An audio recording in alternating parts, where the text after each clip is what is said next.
Dear students, आज के topic का नाम है digestive system. Okay, digestive system. ठीक, तो ये आज का टॉपिक है। ये जो डाइजेस्टिव सिस्टम है, इस डाइजेस्टिव सिस्टम में एक मेन वर्ड जो है वो है डाइजेशन। लेकिन ये डाइजेस्टिव सिस्टम को समझने के लिए इससे पहले थोड़ा सा बैक में चले, यानी कि इसको समझने के लिए हम इसके ऊपर एक टर्म लिखते हैं न्यूट्रिशन। क्या लिखते हैं? न्यूट्रिशन। ठीक है, तो न्यूट्रिशन के बारे में आपने बहुत पहले सुना होगा। मैंने आपको इंट्रोडक्शन क्लास में स्पेशल न्यूट्रिशन पे दो लेक्चर लिया था। ठीक है, ये न्यूट्रिशन है क्या? Nutrition is a physio biochemical process in which, ठीक है, there are 5 stages are present. और अल्टीमेटली उस 5 स्टेज का रिजल्ट क्या है? 5 स्टेज का उनका परिणाम क्या है?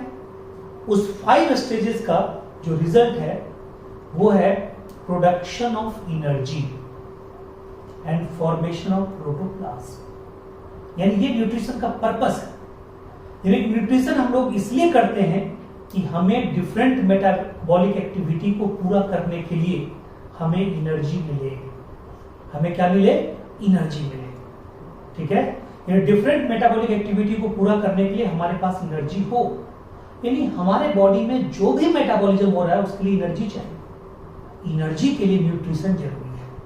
क्लियर है? यानी कि न्यूट्रिशन एक ऐसा फिजियो बायोकेमिकल प्रोसेस है जो लास्ट में एनर्जी तो देगा, लेकिन वो 5 स्टेप में पूरा होगा। इंगेशन यानी इनटेक ऑफ फूड, डाइजेशन यानी कि bio macromolecule, large molecule, complex molecule, non diffusible food molecule को, ठीक है, माइक्रो मॉलिक्यूल में, सिंपल मॉलिक्यूल में, स्मॉल मॉलिक्यूल में, डिफ्यूजिबल मॉलिक्यूल में बदलने का जो प्रोसेस है दैट इज कॉल्ड डाइजेशन। ठीक है, फिर कहता है सेल के द्वारा उस डाइजेस्टेड फूड का अंदर लेना, दैट इज कॉल्ड एब्जॉर्प्शन। और सेल के अंदर प्रोटोप्लाज्म का बनना, एनर्जी का प्रोड्यूस होना, एसिमिलेशन। और लास्ट में अनडाइजेस्टेड फूड का बाहर निकलना, that is called egestion. Clear है पॉइंट? यानी कि न्यूट्रिशन, फाइनल लाइन बोल रहा हूं, nutrition is a physio biochemical process which completes into 5 stages. ठीक है, या which consist of 5 different stages: ingestion, digestion, absorption, assimilation and egestion. Clear है? तो अब हम लोग चलेंगे डाइजेस्टिव सिस्टम में। ध्यान दीजिएगा, कभी डाइजेस्टिव सिस्टम में सबसे पहला जो क्वेश्चन आता है कि हमें कुछ जरूरत है खाने की, फूड की। क्यों फूड की जरूरत है?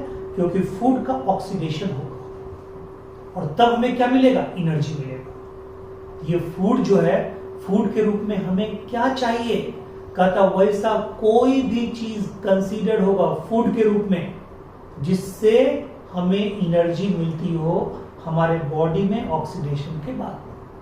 ठीक है, तो कहता है कार्बोहाइड्रेट, प्रोटीन, लिपिड्स, विटामिन भी चाहिए और कहता है वाटर भी चाहिए। यानी कि एक बैलेंस डाइट में हमें ये 5 चीजें चाहिए। कार्बोहाइड्रेट चाहिए, प्रोटीन चाहिए, लिपिड चाहिए, विटामिन चाहिए, ठीक है, और वाटर भी चाहिए। ठीक है, ये बैलेंस डाइट है। ओके, तो कहता है इस सब के ऑक्सीडेशन से ही हमें क्या मिलता है? एनर्जी मिलती है और हम डिफरेंट मेटाबॉलिक एक्टिविटी करते हैं। तो अब सवाल उठता है कि ये डाइजेस्टिव सिस्टम में जो मेन पॉइंट है जिसको हम लोग क्या बोलते हैं? डाइजेशन। ये डाइजेशन क्या है? ये डाइजेशन क्या है? ठीक है, ये जो मेन पॉइंट है, ये डाइजेशन क्या है? कहता है ये डाइजेशन भी एक फिजियो-बायोकेमिकल प्रोसेस है। यानी digestion is a physio biochemical process in which, ठीक है, बायो मैक्रोमोलिक्यूल, हम एक चीज ऐड कर रहे हैं, बायो मैक्रोमोलिक्यूल। देखिए, डाइजेशन एक ऐसा प्रोसेस है जिसमें हम क्या बोल रहे हैं? बायो मैक्रो मॉलिक्यूल, ओके, या हम बोल रहे हैं नॉन, ठीक है, एब्जॉर्बेबल या नॉन डिफ्यूजिबल कर दीजिए, नॉन डिफ्यूजिबल, ठीक है, कॉम्प्लेक्स एंड लार्ज, ठीक है, फूड मॉलिक्यूल, ठीक है, चेंज इनटू, किसमें चेंज होगा, चेंज इनटू, चेंज इनटू, कहता है किसमें चेंज होगा, ठीक है, चेंज इनटू, बताइए, बायो मैक्रो मॉलिक्यूल का ठीक उल्टा बायो मैक्रो मॉलिक्यूल है, यहां पे क्या बोलिएगा, बायो माइक्रो मॉलिक्यूल, माइक्रो मतलब छोटा, ठीक है, यहां पे है नॉन डिफ्यूजिबल, तो यहां पे क्या बोलिएगा, डिफ्यूजिबल, यहां पे क्या बोलिएगा, डिफ्यूजिबल, यहां पे है कॉम्प्लेक्स, तो यहां पे क्या बोलिएगा, सिंपल, और यहां पे है लार्ज फूड मॉलिक्यूल, क्या बोलिएगा, स्मॉल फूड मॉलिक्यूल, ठीक है, इसी घटना को हम लोग क्या बोलते हैं, डाइजेशन, क्लियर है पॉइंट, यानी digestion is a physio biochemical process in which, ठीक है, bio macro molecule, very large molecule, very complex food molecule, non-diffusible food molecule is changed into bio micromolecule, very simple food molecule, very, ठीक है, small food molecule and diffusible food molecule, clear है point. इस digestion के process में जितना भी organ involve होगा उसको कहेंगे डाइजेस्टिव ऑर्गन, और जितने भी ग्लैंड इन्वॉल्व होंगे उसको क्या बोलेंगे, डाइजेस्टिव ग्लैंड, क्या बोलेंगे, डाइजेस्टिव ग्लैंड, ठीक है, तो डाइजेस्टिव ऑर्गन और डाइजेस्टिव ग्लैंड दोनों मिल करके एक सिस्टम बनाएंगे, that is called digestive system, यानी all digestive organ and all digestive gland constitute a system known as digestive system, clear है पॉइंट। ये आपका है डाइजेस्टिव सिस्टम के बारे में एक फंडामेंटल कंसेप्ट, ओके, एक शुरुआती कंसेप्ट। अब देखिए बात होती है डाइजेस्टिव ऑर्गन की, तो कहता है डाइजेस्टिव ऑर्गन, ठीक है, कहता है उसमें मेन ये डाइजेशन का काम कहां पे पूरा होता है, तो कहता है माउथ से लेके एनस तक एक कंप्लीट ट्यूब होती है, एक कंप्लीट कैनाल होती है, उसको बोलते हैं एलिमेंट्री कैनाल।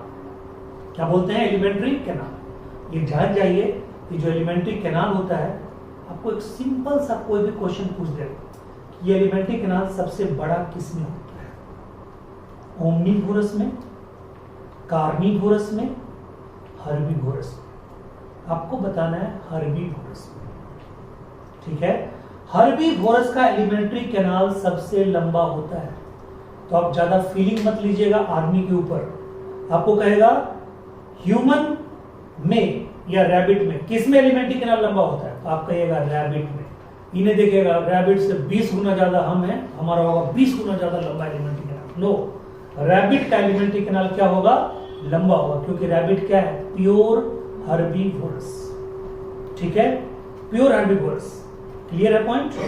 कार्निवोरस का एलिमेंट्री कैनाल छोटा होता है, ओमनीवोरस का सबसे छोटा, क्लियर है। ये एलिमेंट्री कैनाल कहां से शुरू हुआ है, माउथ से लेके एनस तक। तो चलिए पहले माउथ की बात करते हैं। माउथ को हम लोग बोलते हैं ओरल कैविटी और बक्कल कैविटी, ओरल कैविटी और बक्कल कैविटी, यानी माउथ का नाम क्या है, ओरल कैविटी और बक्कल कैविटी। इस ओरल कैविटी और बक्कल कैविटी में, ठीक है, मेस्टिकेशन के लिए, चबाने के लिए, उस फूड को घुमाने के लिए दो चीजें मेनली हैं, एक का नाम है टिथ और एक का नाम है टंग, क्लियर है, टिथ और टंग। बक्कल कैविटी के मेन दो ऑर्गन है। ये जीव जो है, टंग जो है, टंग के बारे में छोटा सा इंट्रोडक्शन लीजिए कि टंग पीछे, टंग का अगला जो सरफेस, अगला जो पार्ट है वो फ्री है, घूमते रहता है, जिधर मर्जी घुमा लीजिए, लेकिन जो पीछे का पार्ट है वो अटैच होता है फ्लोर से, यानी कि जो जीव आपका होता है, जो टंग होता है, पीछे अटैच होता है, उसको बोलते हैं फ्रीनूलम। क्या बोलते हैं? फ्रीनूलम। ध्यान से इस पॉइंट को, नया पॉइंट है आपके लिए। यानी टंग पीछे अटैच होता है बक्कल कैविटी के फ्लोर से, दैट इज कॉल्ड फ्रीनूलम। ओके, और ये टंग पे फ्रंटल पार्ट में टंग पे कुछ टेस्ट बर्ड्स होते हैं जो अलग अलग टेस्ट का स्वाद देते हैं, अलग अलग टेस्ट देते हैं डिफरेंट चीजों का। उसको हम लोग बोलते हैं टंग पैपिली। क्या बोलते हैं? टंग पैपिली। और ये जो टंग पैपिली होता है, इसमें अलग अलग टेस्ट बर्ड होते हैं, बट इसमें टेस्ट बर्ड ही होते हैं। ये बहुत ज्यादा दिन नहीं जीते हैं टेस्ट बर्ड, 10 से 12 दिन, फिर नया बनते हैं, फिर 10-12 दिन नया बनते हैं। और जब आपको बहुत ज्यादा फीवर होता है ना, बॉडी में टेम्परेचर हाई हो जाता है, ये टेस्ट बर्ड अपने आप मर जाते हैं। इसलिए देखिएगा, जब आपको बहुत ज्यादा फीवर होगा तो किसी चीज का स्वाद नहीं आएगा, किसी चीज का आपको टेस्ट समझ में नहीं आएगा, कहिएगा सब कुछ बेकार लग, पता ही नहीं चल रहा है। तो टेस्ट बर्ड और ऑल्फैक्टरी बर्ड दोनों मर जाते हैं। जब आपको सर्दी खांसी जुकाम होगा तो नोज में जो बर्ड होते हैं, जिनको हम लोग ऑल्फैक्टरी बर्ड बोलते हैं, वो मर जाते हैं। और जब बुखार जो ज्यादा होगा तो आपके टेस्ट बर्ड डेड हो जाते हैं। ठीक है, तो टंग के ऊपर क्या होती है? टेस्ट पैपिली, टंग पैपिली, और उसके अंदर क्या होते हैं? Taste buds. ठीक है, क्लियर है पॉइंट? और ये मैंने बताया कि टंग पीछे से जुड़ा रहता है, उस पोर्शन को क्या बोलते हैं? फ्रीनूलम। ठीक है, ये जो टेस्ट का बर्ड होता है ना, ये टंग में, उसका भी ट्रिक बताते हैं। टंग के दोनों साइड में, ये जो साइड है, साइड में सॉर का होता है, SOUR, एस से साइड, एस से सॉर। बैक, ये जो बैक होता है, बी से बैक, बी से बीटर। ओके, और ये जो टिप होता है, ये जो टिप है, तो टिप में दो पार्ट है, ऊपर का पार्ट, एक नीचे का पार्ट। नीचे का जो पार्ट है वहां पे होता है सॉल्ट, और जो ऊपर का पार्ट होता है वो होता है स्वीट, यानी टिप। अब देखिए कैसे याद रखेगा, स्वीट और सॉल्ट दोनों में टी है। ठीक है, टी, सॉल्ट में भी लास्ट में टी और स्वीट में भी लास्ट में T for tip. Tip of tongue पे ऊपर में होता है स्वीट और नीचे होता है सॉल्ट। तो नीचे ऊपर में भी कंफ्यूजन होगा, उसके लिए भी ट्रिक है। लोअर, SALT, एल मतलब लोअर, टी मतलब टिप, यानी लोअर टिप पे सॉल्ट और स्वीट अपर टिप पे। ठीक है, यानी अपर टिप पे स्वीट, नीचे टिप पे सॉल्ट, साइड में सॉर और बैक में, ठीक है, बीटर। इसलिए जब अचार उचार खाते हैं तो एकदम ऐसे करते हैं, यानी कि बैक में आपको दिखाई पड़ता है, बैक में आपको उसका दिखाई करते हैं, बैक में आपको उसका टेस्ट लगता है। क्लियर है? अब आइए टीथ के बारे में। ये जो टीथ है, टीथ के बारे में कहा जाता है कि टीथ का एक पार्ट ऐसा है जो दिखाई पड़ रहा है। ठीक है, उसको बोलते हैं इनामेल।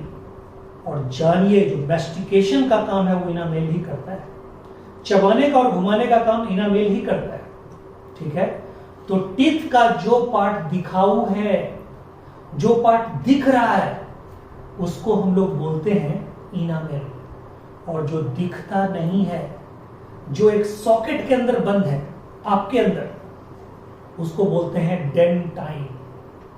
यानी टीथ के दो पार्ट हैं, जो दिख रहा है व्हाइट पार्ट उसको बोलते हैं इनामेल, और जो नहीं दिख रहा है, जो जबड़े के अंदर है, जॉ के अंदर फिक्स है, उसको बोलते हैं डेंटाइन। क्या बोलते हैं? डेंटाइन। यानी कि डेंटाइन जॉ के अंदर, इनामेल जॉ के बाहर, जो दिख रहा है, क्राउन ऑफ द टीथ। ठीक है, तो कहता है ये टीथ के दो पार्ट हो गए स्ट्रक्चरली। एनसीईआरटी में तो नहीं लिखा हुआ है, लेकिन मैं आपको बता दूं, ये क्राउन यानी enamel hardest substance in your body because it contain 96% calcium. It is hardest substance in your body. Okay, तो कहता है क्यों? इसमें 96% कैल्शियम है, और ये एक स्पेशल सेल से बनता है, उसका नाम है एमिलोब्लास्ट। डेंटाइन भी एक स्पेशल सेल से बनता है, उसका नाम है ओडोंटोब्लास्ट। इसलिए टीथ के स्टडी को बोलते हैं ओडोंटोलॉजी। क्या बोलते हैं? ओडोंटोलॉजी। ठीक है, odontology, because our teeth is made up of odontoblast cell, खास करके डेंटाइन पार्ट जो दिख नहीं रहा है।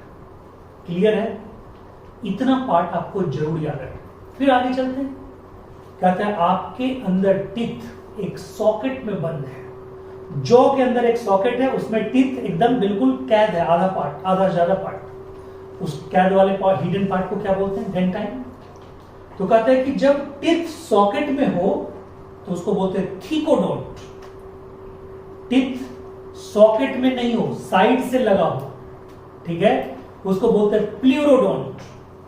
और जब टीथ ऊपर ऊपर ही हो, एकदम हल्का अटैच हो, जब मर्जी हो एक मुक्का मार के तोड़ दीजिए सारा टीथ, उसको बोलते हैं एक्रोडोंट। क्या बोलते हैं? एक्रोडोंट। ठीक है, क्लियर है पॉइंट? तो आपको जान के आश्चर्य लगेगा कि फ्रॉग में भी टीथ होते हैं।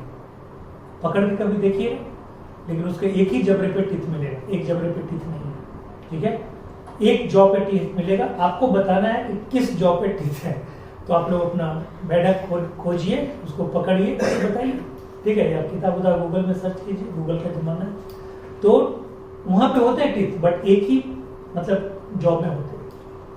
तो कहता है कि सॉकेट में अगर टीथ हो, जैसे हम अपना लोग में सॉकेट में, तो उसको क्या बोलते हैं? थीकोडोंट, यानी सॉकेट में। ठीक है, टूथ के सॉकेट में बंद हो तो थीकोडोंट, यानी अपने लोग में थीकोडोंट कंडीशन है। ये प्लूरोडोंट वाला किसमें? रेप्टाइल्स में। और एक्रोडोंट फ्रॉग में। यानी फ्रॉग का टीथ ऊपर ऊपर ही अटैच होता है, जब मर्जी झटके से टूट सकता है।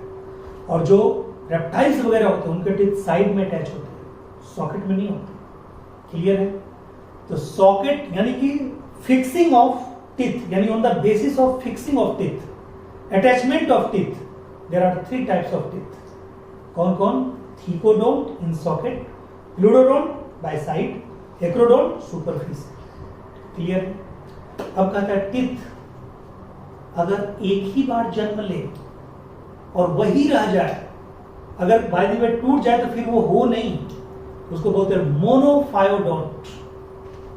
लेकिन एक बार टूटे और फिर से जन्म जाए, उसको बोलते हैं डाइफायोडोंट।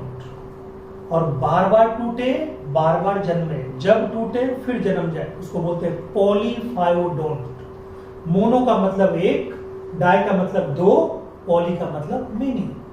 तो मोनोफायोडोंट, ठीक है, क्या बोलिएगा? मोनोफायोडोंट एक ही बार, यानी मतलब वो जन्म लिया तो फिर दोबारा वो जन्म नहीं लेगा, मतलब टूटने के बाद वो दोबारा नहीं लेगा, उसको बोलते हैं हम लोग परमानेंट टीथ। ठीक है, और दूसरा होता है मिल्क टीथ और डेसिडुअस टीथ। मिल्क टीथ और डेसिडुअस, डेसिडुअस मतलब टूट के झरने वाला, वो जो टीथ होती है वो मिल्क टीथ या डेसिडुअस टीथ वो 20 होती है और 12 होती है परमानेंट। हालांकि मिल्क टीथ या डेसिडुअस टीथ एक बार टूट गया फिर दोबारा जो हुआ तो परमानेंट ही रहता है, जैसे सबको परमानेंट बोल देते हैं। ठीक है, बाद में। ठीक है, तो यानी कि अपना लोग में टीथ क्या है? मिल्क टीथ जो है वो है डाइफायोडोंट या डेसिडुअस टीथ, और जो मोलर है वो क्या है? 12, वो है परमानेंट। ये क्या बोलते हैं? मोनोफायोडोंट। एक ही बार हुआ तो हुआ, दूसरी बार होगा ही नहीं, अगर टूटेगा फिर दोबारा नहीं होगा। ठीक है, क्लियर है? इसलिए आपका जो लास्ट होता है, लास्ट तो खैर आप लोग में भी है नहीं, लास्ट टीथ को क्या बोलते हैं? उसको बोलते हैं विजडम टीथ। क्या बोलते हैं? Wisdom teeth. वो किसी में नहीं है, इसलिए कभी किसी को जोश में आके ये नहीं बोलिए आजकल कि तुम्हारा 3200 दांत तोड़ देंगे। नो, 32 दांत होते ही नहीं, 28 दांत होते हैं सबके। ठीक है, तो इसी तरह से 2 बच्चे जा रहे थे ट्रेन में और एक और थे, मतलब वो भी तीसरे बच्चे ही थे, वो थोड़ा अपने आप को ज्यादा समझदार समझते थे। 2 बच्चे आपस में लड़ गए, तो एक बच्चे ने बोला, ठीक है, कि देख तू ज्यादा बोलेगा ना तुम्हारे 64 दांत तोड़ देंगे, सारे 64 दांत तुम्हारे झाड़ देंगे एक ही मुक्का में।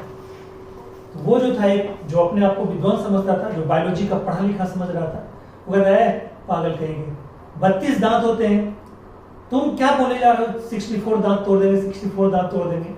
ठीक है, मतलब पहले दांत का तो पता नहीं है और लड़ाई में बोल रहे हो 64 दांत तोड़ देंगे। तो वो बंदा कहता है देखो मुझे पता था कि हम दोनों लड़ेंगे तो तुम भी बोलेगा, हमने तुम्हारा दांत भी पहले से गिन लिया था। ठीक है, हमने तुम्हारा दांत भी पहले से गिन लिया था। ठीक है, तो ये बात है, यानी कि 64 टीथ तोड़ने में उसने पहले से उसका भी टीथ गिन लिया था। ठीक है, क्लियर है पॉइंट? ठीक है, तो यहां पे चलो तो ये जो आपको वीडियो में हंसी की आवाज़ आ रही होगी, एक दो बच्चे हमारे पास बैठे हुए हैं, ठीक है, हमारे एक तो हमारे नेफ्यू हैं, अगल बगल के भी हमारे एक दो स्टूडेंट हैं, इनकी आवाज़ आ रही होगी, तो आप इंजॉय कीजिए, ठीक है, आप भी इस जोक को इंजॉय कीजिए, बायोलॉजिकल जोक है, ठीक है। तो उसने कहा कि नहीं, मैंने तेरा दांत भी पहले से लिया, मुझे मालूम था हम दोनों लड़ेंगे, तुम बोलोगे, इसलिए मैं इसको बोला था 64 दांत तोड़ेंगे, 32 इसका 32 तेरा, ठीक है, क्योंकि बीच में बोलने की आदत जिसकी होती है वो खराबी आदत होती है, ठीक है। तो ये था, तो लास्ट टीथ नहीं है, लास्ट मोलर टीथ हम अपना लोग में नहीं है, ना ऊपर इधर, ना ऊपर इधर, ना नीचे इधर, ना नीचे इधर, इसलिए 4 दांत आपके हैं। अगर किसी के होंगे तो कहा जाता है, ठीक है, अध्यात्म की दृष्टि से बहुत भाग्यशाली होते हैं। तो अपना अपना टीथ आज गिनिएगा जाके, फिर रिपोर्ट कीजिएगा क्या है, ठीक है। अब आगे देखते हैं, ठीक है। तो ये जो टीथ का जो मामला है, अब ये टीथ, ये तो किसके आधार पे था, अटैचमेंट के आधार पे, अब है फिर टूटने के आधार पे, मैंने बताया 3 तरह का, मोनोफायोडोन, डाइफायोडोन, पॉलीफायोडोन, ठीक है। जुड़ ये अटैचमेंट के आधार पे थिकोडोंट, प्लेरोडोंट, एक्रोडोंट। अब टीथ, आपके टीथ सब अलग अलग ढंग के हैं, कोई देखिए साइज में कुछ छोटा है, कोई बड़ा है, कोई नुकीला है, कोई चौड़ा है, ठीक है, सब अलग अलग। लेकिन फ्रॉग को पकड़ के देखना, फ्रॉग में सारे टीथ एक समान हो, सारे टीथ एक ही समान हो, ठीक है। तो जब सारे टीथ एक समान होते हैं तो उनको बोलते हैं होमोडोंट। क्या बोलते हैं, होमोडोंट। और जब टीथ अलग अलग ढंग के होते हैं बोलते हैं हेट्रोडोंट। हेट्रो मतलब डिफरेंट, होमो मतलब सेम, ठीक है। तो होमो मतलब सेम, हेट्रो मतलब डिफरेंट, तो अपने लोग में क्या है, हेट्रोडोंट। मैं बता दूं आपको, बहुत बड़ा क्वेश्चन है यहां से, मैमल्स में सिर्फ हेट्रोडोंट कंडीशन है, यानी बाकी किसी में अगर टीथ होगा, बर्ड्स में तो टीथ होगा नहीं, ठीक है, तो बर्ड्स में टीथ नहीं होगा, ठीक है। दूसरे एनिमल में, रेप्टाइल्स में टीथ होता है, ठीक है, तो वहां पे जो भी टीथ होगा, या एम्फीबियन में टीथ होता है, फ्रॉग में आपने देखा ही, एक ही जॉ में, वहां पे टीथ क्या होगा, सेम तरह का होगा, यानी वहां पे होमोडोंट होगा। यानी हेट्रोडोंट कंडीशन सिर्फ किस में होगा, मैमल्स में। तो आप लोग घर पे एक चार्ट तैयार कीजिए कि मैमल्स के क्या फीचर है जो सिर्फ मैमल्स में होते हैं। मेमोरी ग्लैंड सिर्फ मैमल्स में, पिन्ना सिर्फ मैमल्स में, स्किन ये हेयर सिर्फ मैमल्स में, डायफ्राम, ठीक है, थोरेसिक कैविटी, एब्डोमिनल कैविटी के बीच में डायफ्राम सिर्फ मैमल्स में, 7 सर्वाइकल वर्टिब्री, वर्टिब्री की संख्या 7 नेक में सिर्फ मैमल्स में, हेट्रोडोंट कंडीशन सिर्फ मैमल्स में, लीवर के अंदर कैप्सूल सिर्फ उसी में, ब्रेन के अंदर कॉर्पस कैलोजम सिर्फ मैमल्स में। तो मैमल्स के फीचर कुछ अलग ही हैं, जो सिर्फ मैमल्स पाए जाते हैं उसका एक लिस्ट तैयार कर लीजिए घर बैठे, ठीक है। तो अगर टीथ पूछेगा, अब फाइनल कंक्लूजन पे आइए, अगर टीथ ऑफ मैमल्स पूछेगा तो आप क्या कहिएगा, टीथ ऑफ ह्यूमन पूछेगा क्या बोलिएगा, थिकोडोंट, डाइफायोडोंट, ठीक है, और कौन सा, यानी कि तीसरा क्या बोलिए, हेट्रोडोंट। हेट्रोडोंट मतलब डिफरेंट टाइप ऑफ टीथ। कितने टाइप का टीथ, 4 तरह के teeth, incisor, canine, premolar, molar. इसका फॉर्मूला जो होता है वो होता है 2123 बटे 2123, ठीक है, 2123 by 2123, 2123 by 2123, ये जो होता है ये फॉर्मूला है एडल्ट ह्यूमन का, एडल्ट ह्यूमन का, ठीक है। देखिए ये जो होता है ना, ये ऊपर के लिए होता है, ऊपर जॉ के लिए, ये ऊपर जॉ, और उसमें भी हाफ के लिए, यानी 2123, 2123, 2123, 2123, यानी देखिए 2 1 3, 2 5 3 8, 8 इधर, 8 इधर, 8 इधर, 8 इधर, इसलिए कितने बोलते हैं, 32। लेकिन लास्ट वाला क्या होता है, गायब ही रहता है। क्लियर है पॉइंट, ठीक है। तो बताइए ये किसके जगह पे है, इंसीजर के जगह, ये किसके जगह पे है, कैनाइन के जगह, ये किसके जगह पे है, प्रीमोलर की जगह, और ये किसके जगह पे है, मोलर के जगह। क्लियर है, incisor, canine, premolar, molar. Clear है, इंसीजर, कैनाइन, प्रीमोलर, मोलर। तो बताइए इंसीजर, अच्छा बताइए कैसे जोड़िएगा, तो ये जो जोड़िएगा, ठीक है, 2 दूना 4, ठीक है, और 4 इधर भी 4 इधर, ये ऊपर और नीचे, ये ऊपर जो ऊपर के जबड़े का, नीचे के जबड़े का दिया हुआ है, इसको आप 2 से मल्टीप्लाई कीजिएगा, क्यों, क्योंकि इधर भी होता है, इधर भी होता है। तो बताइए इंसीजर टोटल कितना होगा, 2 2 4 दूना 8, ठीक है, 2 से गुना कर दीजिएगा। फिर ये कैनाइन कितना होगा, कैसे बताइएगा, 1 1 2 गुना 2 4, ये 2 2 4 गुना 2 8, 3 3 6 गुना 2 12। ठीक है, तो बताइए इंसीजर टोटल कितना हो गया, बताइए 8। ये कितना हो गया कैनाइन 4, ये कितना हो गया मोलर 8, ये कितना हो गया 12। तो बताइए 8 4 12 8 20 और 12 32। क्लियर है, इसको ऐसे भी समझ सकते हैं। ये देखिए, ये है अपर जॉ, ये है लोअर जॉ। ठीक है, इसको फाइनल समझिए ऐसे। अपर जॉ पहले दीजिए, यहाँ पे क्या है आपका इंसीजर, देखिए यहाँ बीच में होता है इंसीजर, इंसीजर 2, इधर भी 2। ठीक है, सिर्फ अपर जॉ का लिख रहे हैं। कैनाइन 1 इधर 1 इधर, प्रीमोलर 2 इधर 2 इधर, मोलर 3 इधर और 3 इधर। ठीक है, फिर देखिए इधर इंसीजर 2 इधर 2 उधर, कैनाइन 1 इधर 1 इधर, 2 प्रीमोलर 2 प्रीमोलर और 3 मोलर। ठीक है, 3 मोलर। ये लीजिए, अब देखिए 1 2 3 4 5 6 7 8 9 10 11 12 13 14 15 16। ठीक है, 16 इधर और 16 इधर, 1 2 3 4 5 6 7 8 9 10 11 12 13 14 15 16, 16 इधर। 16 गुना 16, ये 16 और 16 कितना हो गया 32, जिसमें लास्ट वाला क्या होता है एब्सेंट।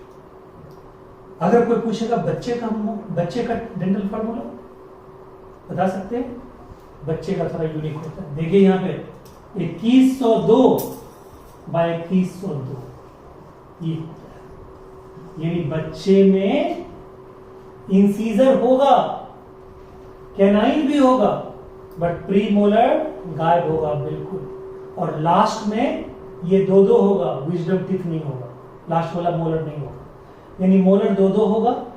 ठीक है, ये 1 भी नहीं होगा, ये है किसका बच्चे का, यानी बच्चे का न्यूली बॉर्न बेबी का, मतलब न्यूली बॉर्न बेबी क्या 2-4 महीने के बच्चे का अगर पूछेगा तो ये बोलना है 2102 बटे 2102। क्लियर है, ये हो गया टीथ के बारे में और टंग के बारे में। इससे नीचे चलते हैं, ये जो बक्कल कैविटी है, जो ओरल कैविटी है, उसमें एक और कैविटी है, उसका नाम है फेरिंग्स। क्या नाम है, फेरिंग्स। वहां पे 2 ओपनिंग है फेरिंग्स में।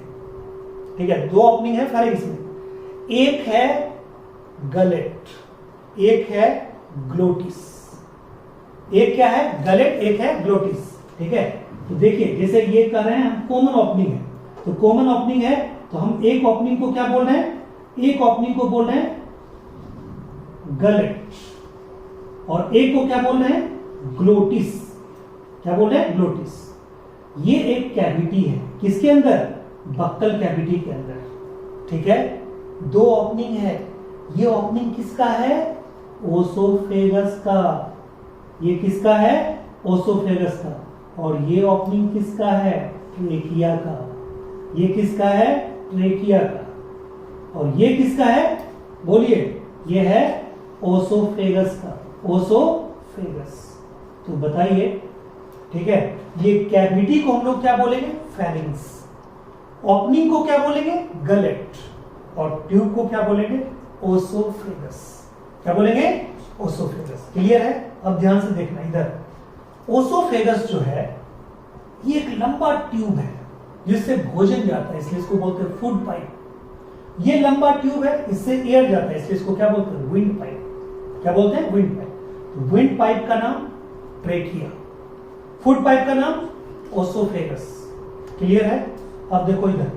ठीक है, ये जो है, बाद में कॉपी देखना, ये देखो, ये जो है इसको हम क्या बोलते हैं, ये फेरिंग्स बोलते हैं। इस दोनों के बीच में एक फ्लैप लाइक स्ट्रक्चर होता है, उसको बोलते हैं, ठीक है, इपीग्लोटिस।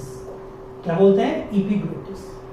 यानी जब भोजन इधर जाता है तो उसको ये बंद रखता है, ग्लोटिस को ये बंद करके रखता है। देखिए ग्लोटिस, इसके ऊपर का ढक्कन क्या हो गया, इपीग्लोटिस। इपी मतलब ऊपर, यानी ग्लोटिस को बंद करके रखने वाला इपीग्लोटिस। मान लीजिए खुला रह गया और धोखे से अगर मान लो कि 1-2 मतलब फूड पार्टिकल इधर आ गया तो क्या होगा, वही आपको छींक आती है। और बाहर सीधे जब आप छींकते हैं बहुत जोर से, ठीक है, तो मुंह में जो कुछ खाए वो नाक से चावल दाल सब बाहर निकलता है, और छींक इतना तेज होता है कि वहां कोई रोक ही नहीं सकता, कुछ और ही बाहर निकलता है, ठीक है। तो कहता है यही गलती से फूड इधर चला जाता है, तो गलती जाता है बॉडी का जो अपना ऑटोमेटिक सिस्टम है, रिवर्स सिस्टम, वो उसको बाहर कर देता है, तो वही छींक आता है, ठीक है। तो लोग कहते हैं थोड़ा रुक जाओ, पानी पी लो, ये सब, ठीक है, क्लियर है। तो ये है, यानी कि गलेट इधर, ग्लोटिस दोनों के बीच में एपिग्लोटिस। ये एक लॉन्ग ट्यूब है, उसको क्या बोलते हैं, ओसोफेगस, ठीक है। इसमें होता है peristaltic movement, rhythmic contraction, rhythmic relaxation. इसी के कारण फूड माउथ से नीचे उतरता है। आपको अगर उल्टा भी लटका दिया जाए ना, दोनों पैर ऊपर मुंह नीचे, तब भी भोजन अगर आपने खाया होगा तो भोजन, ठीक है, वैसे ही जाएगा, ऊपर ही जाएगा। अगर आप उल्टा लटकाए तो सोए रहेगा तब भी भोजन ऐसे जाएगा, वो उसी कारण जाएगा, ठीक है, क्योंकि नली से क्या होता है, पेरिस्टाल्टिक मूवमेंट, उसके द्वारा। अब कहते हैं ओसोफेगस। ओसोफेगस के बाद एक स्ट्रक्चर है, ठीक है, ये स्ट्रक्चर को हम लोग बोलते हैं जे शेप। कैसा बोलते हैं, जे, ठीक है, जे शेप। ये जे शेप, शेप याद रखिएगा, खास करके दो का शेप याद रखिएगा, स्टोमेक का जे शेप और डियोडनम का सी शेप। ये दोनों का शेप एनसीईआरटी जो निर्धारित किया वही आपको बोलना है। तो बताइए ओसोफेगस किसमें खुलेगा, किसमें खुलेगा, तो कहता है जे शेप स्टोमेक में खुलेगा। दोनों के बीच में एक स्फिंक्टर होगा, एक भल्व होगा, उसको क्या बोलते हैं, उसको बोलते हैं ओसोफेजियल स्फिंक्टर, ओसोफेजियल भल्व, ठीक है, वो स्फिंक्टर है। यानी भोजन, यहां वाला भोजन यहां अलाउ तभी होगा जब ये भल्व खुला होगा, ठीक है। और स्टोमेक में अगर एनसीईआरटी से अलग जाइएगा, थोड़ा सा अलग, तो स्टोमेक में 4 पार्ट होते हैं। कितने पार्ट, 4 पार्ट, ठीक है। जो ओसोफेगस से लगा हुआ पार्ट है उसको बोलते हैं ओसोफेजियल पार्ट। उसके बाद है कार्डियक पार्ट, तब है फंडिक पार्ट, तब है पाइलोरिक पार्ट। बट एनसीईआरटी ने क्या किया है कि ओसोफेजियल पार्ट को ही कार्डियक पार्ट बोल दिया है। यानी एनसीईआरटी के अकॉर्डिंग 3 ही पार्ट होंगे, cardiac part, fundic part, pyloric part. Clear है। और पाइलोरिक पार्ट जहां खत्म होगा वहां पे फिर एक स्फिंक्टर होगा, उसको क्या बोलेंगे, पाइलोरिक स्फिंक्टर। क्या बोलेंगे, पाइलोरिक स्फिंक्टर। और पाइलोरिक स्फिंक्टर के बाद ये जो देखिएगा सी शेप्ड जो स्ट्रक्चर होता है उसको बोलते हैं डियोडिनम।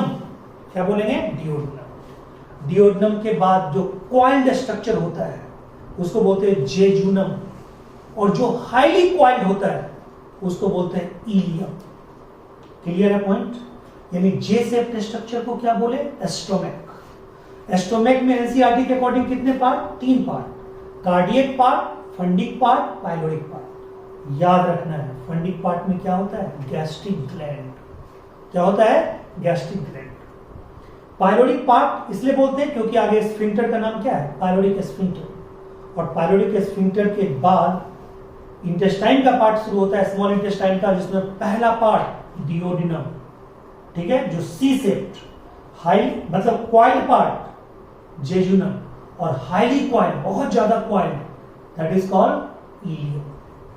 इलियम अब लास्ट पार्ट है किसका, स्मॉल इंटेस्टाइन का। कहां पे खुलेगा, लार्ज इंटेस्टाइन में। लार्ज इंटेस्टाइन का पहला पार्ट सीकम, और स्मॉल इंटेस्टाइन का लास्ट पार्ट इलियम, इसलिए वहां पे एक वल्व होगा, उसको क्या बोलेंगे, इलियोसिकल वल्व, ठीक है। और इलियोसिकल वल्व के बाद कहां पे खुला, सीकम में। सीकम एक ब्लाइंड पार्ट है, नोट कीजिएगा बिल्कुल दिमाग में, सीकम एक कैसा है, ब्लाइंड पार्ट। और सीकम का ही एक ब्लाइंड प्रोजेक्शन होता है बाहर की तरफ, सीकम से ही निकला होता है, उसको बोलते हैं वर्मीफॉर्म अपेंडिक्स। वो अपेंडिक्स का कोई काम आपके बॉडी में नहीं है, कोई भी काम आपके बॉडी में नहीं है अपेंडिक्स का, उसका काम पहले होता था, तो कहता उसको बोलते हैं वेस्टिजियल ऑर्गन, ठीक है। और ये जो सीकम है ना, लार्ज इंटेस्टाइन का पहला पार्ट, उसके अंदर होते हैं symbiotic bacteria. Symbiotic bacteria for the digestion of cellulose, क्योंकि आपके बॉडी में सेलुलेज एंजाइम नहीं होता है, यानी सेलुलोज को पचाने के लिए वहां पे सेलुलोजिक बैक्टीरिया होते हैं। क्लियर है? तो सीकम के बाद कौन सा पार्ट शुरू होता है? कोलोन। इसलिए कोलोन में पाए जाने वाले बैक्टीरिया का नाम है इकोलाई। क्या नाम है? इकोलाई। ठीक है, इचर्सिया कोलाई। अब देखिए, ये जो यहां पे एक और क्वेश्चन मैं आपको करके छोड़ देता हूं, क्वेश्चन मैं कर रहा हूं, आप जवाब दीजिएगा। What is difference between E coli and E coli? और उससे मिलता जुलता क्वेश्चन है, what is difference between ileum and ilium? ठीक है, तो इलियम एंड इलियम और E coli and E coli. देखिए, अगर किसी पूछेगा तो कहेगा कि ये तो पूरा का पूरा मेंटल हो चुका है, यही सेम चीज पूछ रहा है, इलियम और इलियम। जब उसको स्पेलिंग बोलिएगा तब वो अपने औकात में आएगा। ठीक है, उसी तरह पूछिएगा E coli E coli, E coli E coli तो स्पेलिंग भी वही है, ई कोलाई एंड ई कोलाई। इसका जवाब आपको देना है। इलियम इलियम ILEUM ILIUM, उसका जवाब तो आप खोज खाज के दे सकते हैं, उसका भी दे सकते हैं। देखिए, ठीक है, तो अब बताइए अब क्या शुरू हो रहा है? कोलोन। कोलोन में नीचे से ऊपर जो पार्ट जा रहा है उसको क्या बोलते हैं? Ascending colon. फिर ऐसे जा रहा है उसको क्या बोलते हैं? Transverse colon. फिर ऐसे जा रहा है उसको क्या बोलते हैं? Descending colon. ये नए एनसीईआरटी के अकॉर्डिंग, पुराने एनसीईआरटी में एक और कर्व्ड कोलोन था, उसको बोलते हैं सिग्मोइड कोलोन या पेल्विक कोलोन, और तब रेक्टम, तब एनस। ठीक है, तो ये एक मोटा मोटी स्ट्रक्चर आपको बताया। ठीक है, ये एक मोटा मोटी स्ट्रक्चर बताया, इसमें शेप सबका याद रखिएगा। ठीक है, समझ गए? तो ये एक मोटा मोटी स्ट्रक्चर बताया। अब इसी में ये जो पूरा एलिमेंट्री कैनाल है, इसमें आपको हम बताएंगे अगले वीडियो लेक्चर में इस एलिमेंट्री कैनाल का सेक्शन। ठीक है, सेक्शन काटेंगे। जैसे ये एलिमेंट्री कैनाल है तो इसका सेक्शन काटेंगे, तो एक लेयर, दूसरा लेयर, तीसरा लेयर, चौथा लेयर। ठीक है, यानी बाहर से एक लेयर, फिर उसके अंदर एक लेयर, फिर उसके अंदर एक लेयर, फिर उसके अंदर लेयर, तब होगा ये ल्यूमेन जिसमें फूड जाता है। ठीक है, तो वो 4 लेयर जो है उसके लिए ट्रिक बताएंगे। ठीक है, ये मैसेज जो आता है आपको SMS के द्वारा पहले आता था, अब तो व्हाट्सएप है, ये है, इंस्टाग्राम है, ढेर सारा है, बट पहले किसके द्वारा? टेक्स्ट मैसेज आता था, तो SMS मैसेज। ठीक है, SMS मैसेज 4। ठीक है, SMS मैसेज यानी कि SMS मैसेज का मतलब सिरोसा, मस्कुलेरिस, सबम्यूकोसा, म्यूकोसा, ये आपको बताएंगे। ठीक है, तो यानी कि अगला जो हमारा क्लास होगा उसमें होगा हिस्टोलॉजी ऑफ एलिमेंट्री कैनाल, और एलिमेंट्री कैनाल के कुछ और पार्ट के बारे में कुछ और knowledge. Thank you so much.